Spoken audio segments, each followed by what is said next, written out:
Baik, bismillahirrahmanirrahim. Assalamualaikum warahmatullahi wabarakatuh. Selamat pagi para mahasiswa, mahasiswi program pendidikan guru pendidikan anak usia dini di semester 1. Perkenalkan, saya adalah dosen pengampu mata kuliah untuk Bahasa Indonesia. Nama saya adalah Ade Juwanto. Saya di sini sebagai pengampu mata kuliah yang akan memberikan materi dari pertemuan pertama sampai dengan pertemuan ke-16. Nah, pada kesempatan ini adalah pertemuan pertama ya. Jadi kita sebelum masuk ke materi, eh, kita kontrak kuliah dulu. Saya akan mendeskripsikan RPS yang nantinya akan menjadi sebuah acuan bagi para mahasiswa dan mahasiswi sekalian.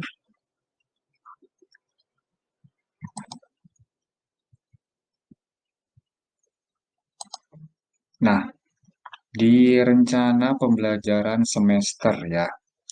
Jadi di sini adalah bahasa Indonesia adalah MKU ya. Jadi mata kuliah umum, kemudian bobos SKS-nya 2 ya.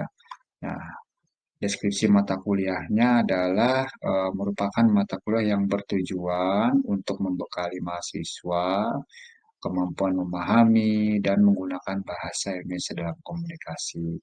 Nah, mata kuliah ini mengajarkan mengenai kehidupan bahasa Indonesia, berbicara, membaca untuk menulis, kemudian menulis, penulisan karya ilmiah, bentuk karangan dan tata cara penulisan penalaran.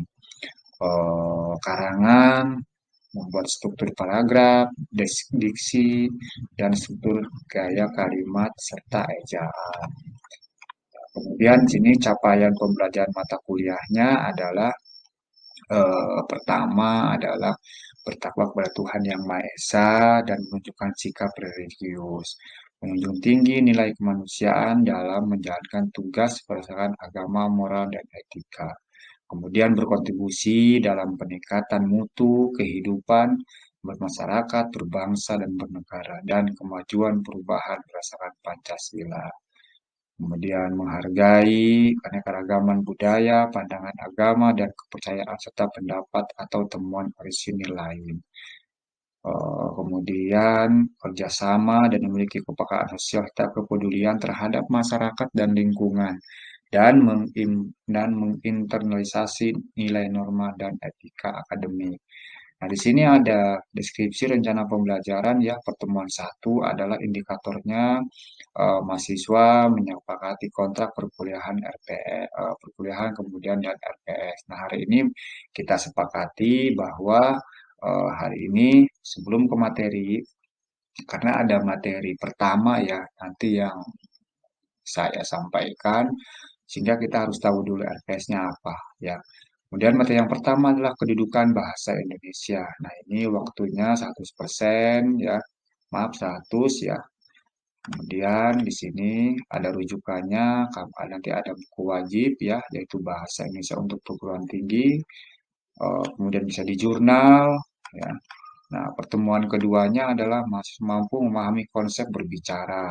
Nah, ini konsep berbicara bisa kita lihat. Ini pertemuan kedua dan tiga ya masih masih menyatu ya. Kemudian pertemuan 4 dan 5-nya masih mampu memahami konsep. Nah, ini di sini konsep membaca ya. Ini pertemuan 4 dan 5. Kemudian pertemuan 6-nya adalah kemampuan menulis. Nah, ini kita bisa lihat indikator pembelajarannya. Kemudian yang ketujuh adalah membuat bentuk karangan. Nah, ini nanti indikatornya atau bahan kajiannya adalah membentuk karangan, kemudian kerajinan dalam tata cara penulisan ya. Dan pertemuan 8 adalah ujian tengah semester. Nah, ini bobotnya 30% ya untuk ujian tengah semester. Dan nanti seterusnya sampai pertemuan ke-16 yaitu ujian akhir nasional. Nah, di RPS ini sudah saya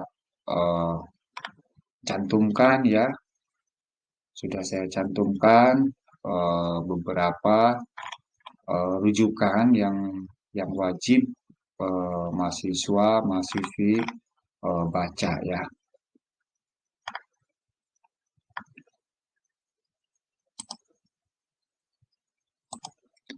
Eh, Apa itu saja ya untuk deskripsi RPS yang saya sampaikan ya.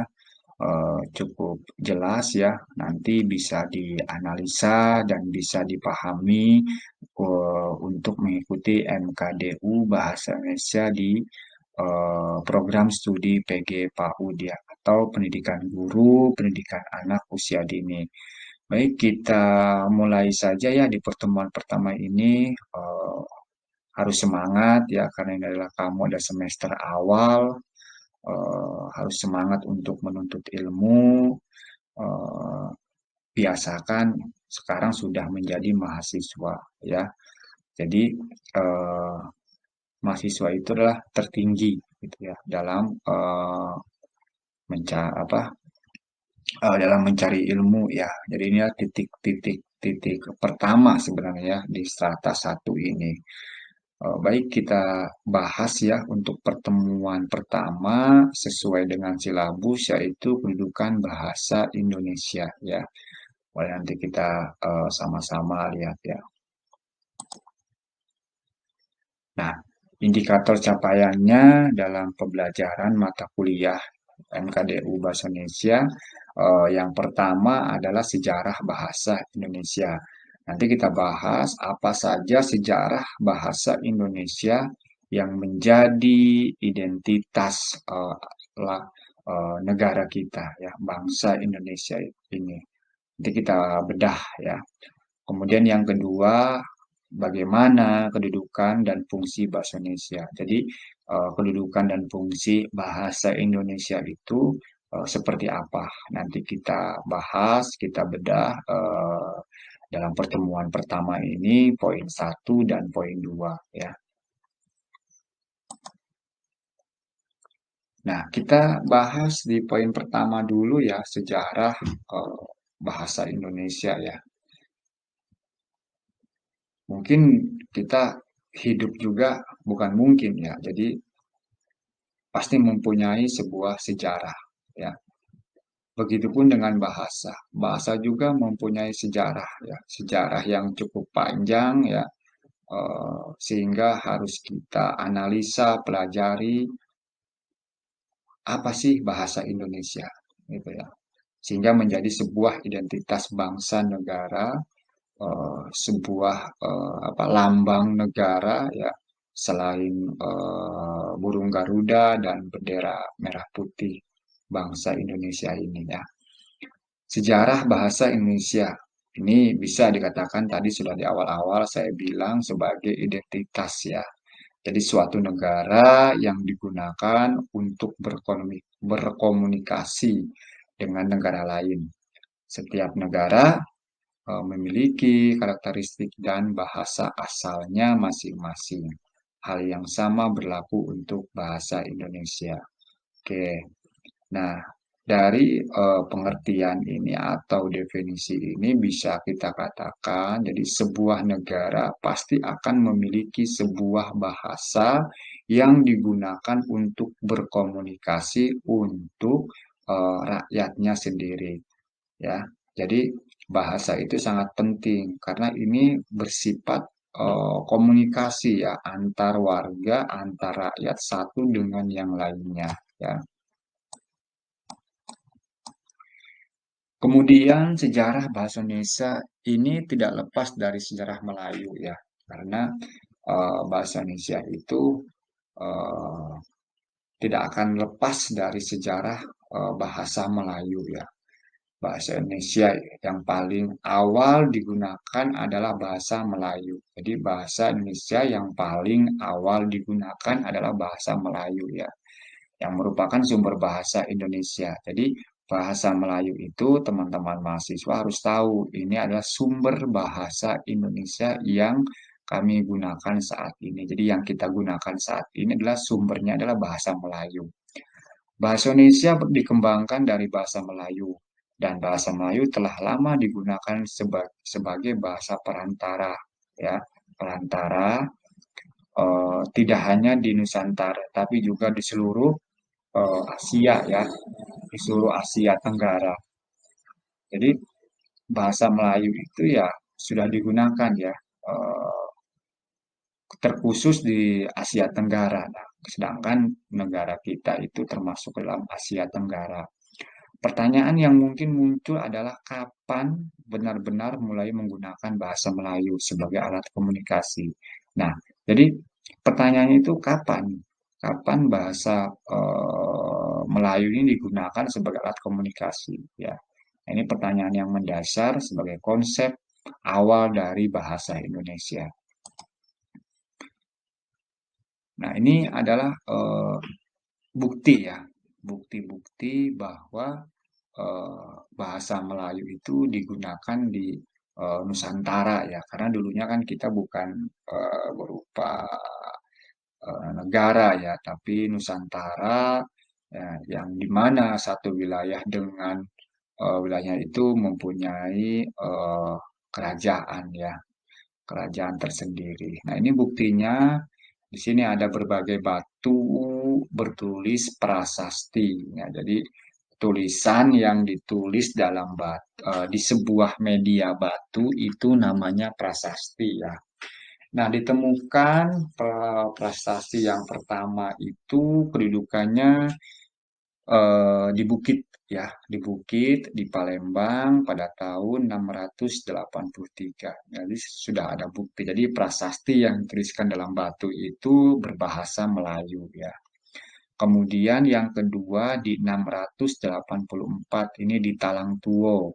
Nah, masih di Palembang, ya, masih di Palembang. Kemudian yang ketiga juga di 686 di Sibanga, ini di Kota Kapur, ya. Kemudian yang keempat di 688 prasasti ini di Karangberahi di Kabupaten Merangi, Gambia. Ditulis dalam prabahasa Nagari, ya, dan berbahasa Melayu. Ada bahasa Nagari dan berbahasa Melayu di prasasti Merangi Gambia itu, ya, dituliskan dalam dua dua versi, ya.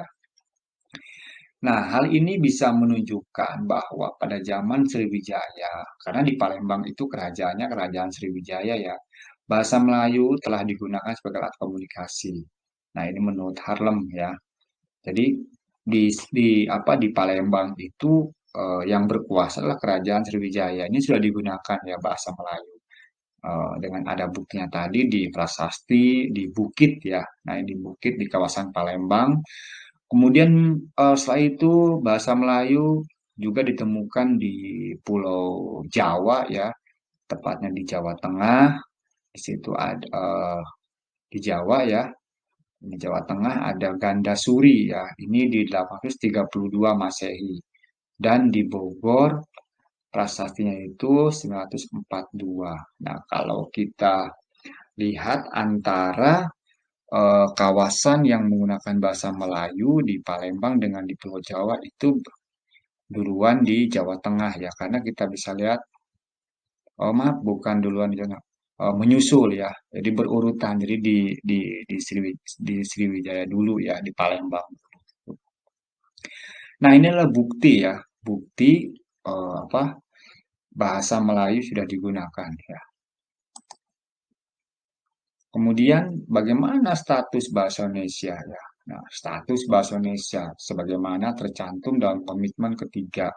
Nah, jadi ada statusnya, bisa kita katakan sebagai kedudukan, ya. Nah, sudah dituliskan di Janji Pemuda atau yang kita kenal sebagai Sumpah Pemuda yang dilaksanakan di tahun 1928. Bahasa Indonesia memiliki kedudukan yang sangat penting. Dikatakan bahwa putra-putri kita di Indonesia menuntut bahasa Indonesia yang bersatu. Posisinya lebih tinggi dari bahasa daerah. Jadi bisa dikatakan bahwa para pemuda di seluruh Indonesia, dari Sabang sampai Merauke, itu menuntut bahwa harus ada bahasa pemersatu, ya. Karena negara Indonesia itu kan dari berbagai wilayah, ya, dengan menggunakan bahasa daerahnya masing-masing sehingga harus disatukan dengan bahasa Indonesia. Nah, selanjutnya kita bahas fungsi bahasa Indonesia ya. Pertama adalah lambang. Ini lambang kebanggaan bangsa. Jadi bahasa ini sebagai lambang ya, lambang kebanggaan bahasa Indonesia ya. Maaf, lambang kebanggaan sebagai bangsa Indonesia. Kemudian yang kedua adalah lambang jati diri bangsa. Yang ketiga, pemersatu bagi masyarakat yang berbeda latar. Kemudian yang keempat, latar belakang sosial, budaya dan bahasa dan alat untuk hubungan lintas budaya dan lintas wilayah. Nah, dari 5 fungsi ini tentu kita akan bisa melihat ya, melihat yang pertama lambang kebanggaan. Jadi lambang kebanggaan, kemudian lambang jati diri bangsa sebagai identitasnya ya. Berarti orang mengenal negara Indonesia mempunyai bahasa Indonesia dari Sabang sampai Merauke, walaupun mereka berbeda suku, latar, budaya, sosial, bahasa juga ya. Nah, sehingga kita bangga gitu. Kita pergi dari Pulau Jawa ke Pulau Sumatera, kita bertemu tidak menggunakan bahasa daerah, tapi menggunakan bahasa Indonesia yang sudah dikongreskan, yang kita sebut sebagai Sumpah Pemuda ya. Nah, saya tegaskan kembali, kenapa sebagai lambang kebanggaan, bahasa Indonesia itu mencerminkan nilai sosial dan budaya yang membentuk kesadaran nasional kita. Atas dasar rasa bangga ini, kami tetap mempertahankan dan mengembangkan bahasa Indonesia dan bangga dengan penggunaan setiap kali kami mengembangkannya. Nah, saya tegaskan kembali ya, arti dari lambang kebanggaan ini ya. Nah, kemudian sebagai lambang jati diri, saya tegaskan kembali juga, ini juga selain bendera nasional dan lambang negara kita yang sudah saya sebutkan tadi di awal-awal dijelaskan ya, bahwa bahasa juga sebagai lambang ya. Jadi selain bendera, kemudian selain lambang negara yaitu Garuda, bahasa juga sebagai lambang yang harus memiliki identitasnya sendiri agar selaras dengan lambang-lambang negara kita yang lain. Ya, jadi bahasa Indonesia hanya bisa memiliki identitasnya jika orang yang menggunakannya mengembangkan dengan cara yang tidak ada hubungannya dengan bahasa lain. Jadi cukup satu bahasa Indonesia. Nah, kita pahami pemahaman bacaan dan identifikasi. Nah, boleh kita lihat bahasa Indonesia sebagai bahasa negara, ya, berfungsi sebagai pertama bahasa resmi kenegaraan. Di setiap ada pertemuan-pertemuan para pejabat atau petinggi negara bangsa Indonesia ini itu diharuskan menggunakan bahasa resmi kenegaraan. Atau misalkan presiden ketika berpidato di 17 Agustus ya atau eh, bertemu dengan kepala negara di wilayah Asia Tenggara atau di wilayah lainnya itu bahasa resminya adalah bahasa Indonesia. Kemudian bahasa sebagai pengantar resmi di lembaga-lembaga pendidikan. Ini artinya ini sebagai bahasa resmi gitu di setiap pendidikan dari mulai pendidikan formal dan non formal ya dari pendidikan dasar sampai perguruan tinggi bahasa Indonesia harus tetap digunakan ya. Kemudian yang ketiga adalah bahasa resmi di dalam perhubungan pada tingkat nasional. Atau misalkan kepala-kepala daerah ya berkomunikasi dengan daerah yang lainnya itu menggunakan bahasa resmi ya itu contoh saja ya.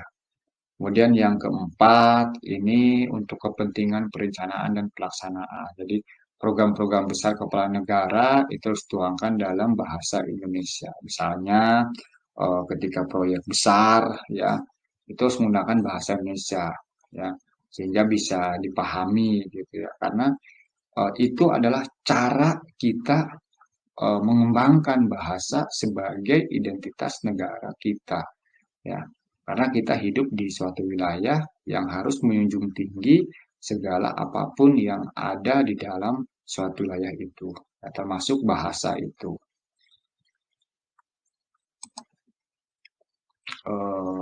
Sekian, terima kasih pemaparan dari saya di pertemuan pertama ini. Sengaja saya buat hanya di 2 poin saja karena tadi kita harus membahas kontrak perkuliahan dan memahami RPS ya. Bisa dipahami, silahkan kalau ada yang bertanya ya, saya tunggu karena ini penting juga ya untuk meningkatkan wawasan, mengembangkan bahasa Indonesia ya, kan pahami dulu.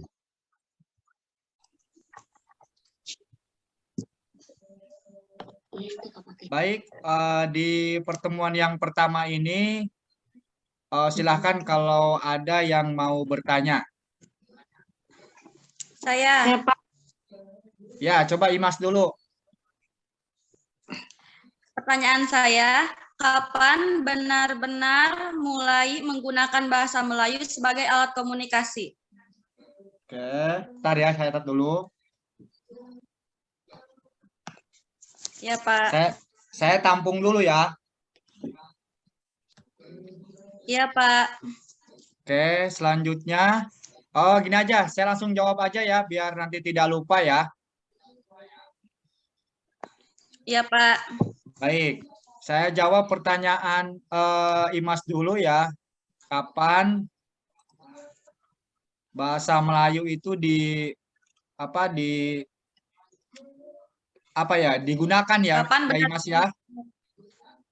Iya, Pak, sebagai alat komunikasi ya. Ya, baik. Dengarkan. Jadi bahasa Melayu itu sudah digunakan di kawasan Asia Tenggara ya. Itu jauh sebelum bahasa Indonesia itu lahir. Nah, tetapi kita melihat wilayah bahwa Asia Tenggara itu ya kita juga masuk ya bangsa Indonesia itu di Asia Tenggara ya. Ternyata itu sudah jauh ada sebelum bahasa Indonesia itu digunakan di Indonesia. Bahkan bahasa Melayu itu ternyata sudah digunakan di Pulau Jawa dan pulau yang tersebar di Indonesia. Contoh misalkan di sini ada bukti berbagai batu bertulis ya atau prasasti yang biasa kita kenal ini ditemukan di Palembang ya pada tahun 683. Nah, ini membuktikan bahwa bahasa Melayu itu sudah digunakan sebagai alat komunikasi di kawasan Asia Tenggara, ya terutama di Pulau Sumatera itu di Palembang ya Imas ya. Iya, Pak.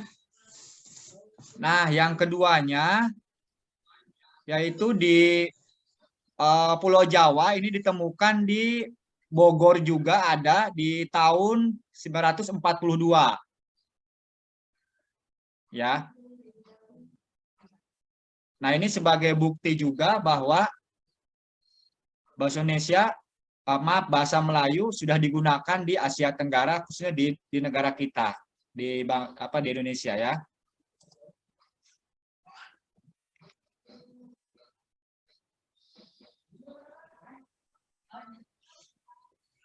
Ya Imas ya, seperti itu Imas ya. Iya, Pak. Oke.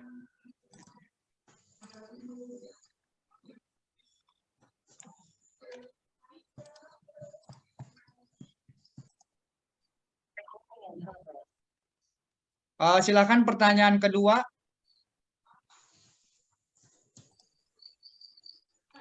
Pak, saya. Ayo, In, silakan. Kapan status bahasa Indonesia digunakan? Oke, baik. Saya langsung jawab aja ya. Jadi status bahasa Indonesia digunakan yaitu yang kita kenal sebagai Sumpah Pemuda ya. Di tahun 1928. Di mana menyatakan bahwa pemuda itu dari Sabang sampai Merauke bahwa bahasa Indonesia itu harus menjadi bahasa nasional dan sebagai identitas bangsa Indonesia. Karena melihat bahwa negara kita itu terbagi dari beberapa pulau dan mempunyai bahasa yang berbeda-beda, yaitu bahasa daerah ya, sehingga harus ada penyatuan bahasa resmi atau bahasa tunggal ya. Nah, jadi bahasa resminya itu adalah bahasa Indonesia. Dikukuhkan dengan istilah kita kenal sebagai Sumpah Pemuda atau Janji Pemuda di tahun 928. Ada kutipan bunyinya ya, bahwa putra-putri kita di Indonesia menuntut bahasa Indonesia yang bersatu. Itu poin pokoknya ya. Nah, berarti status bahasa Indonesia itu sudah tercantum komitmen di dalam Sumpah Pemuda. Itu ya. Bisa dipahami saudariin? Bisa, Pak. Oke. Baik, selanjutnya ada lagi satu lagi ya. Ada, iya Pak, saya. Oke, Naila. silakan Naila. Apa hubungan bahasa Indonesia dengan sejarah bahasa Melayu? Oke. Baik, terima kasih. Pertanyaan yang terakhir ya. Nah, ini Iya, Pak. tentu setelah tadi ada pertanyaan dari Imas, dari saudariin. Berarti bahasa Indonesia itu sebenarnya ya punya hubungan erat antara bahasa Indonesia dengan bahasa Melayu ya.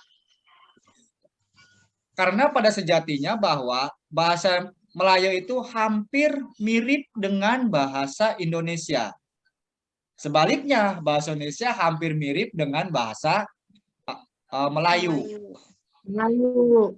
Ya, gitu. Jadi sejarah bahasa Indonesia itu mengadopsi beberapa konsonan kata dari bahasa Melayu gitu. Sedangkan bahasa Melayu itu sudah dipakai sebagai alat komunikasi di kawasan Asia Tenggara, terkhususnya adalah negara Indonesia yang tadi dipertanyakan oleh saudari Imas.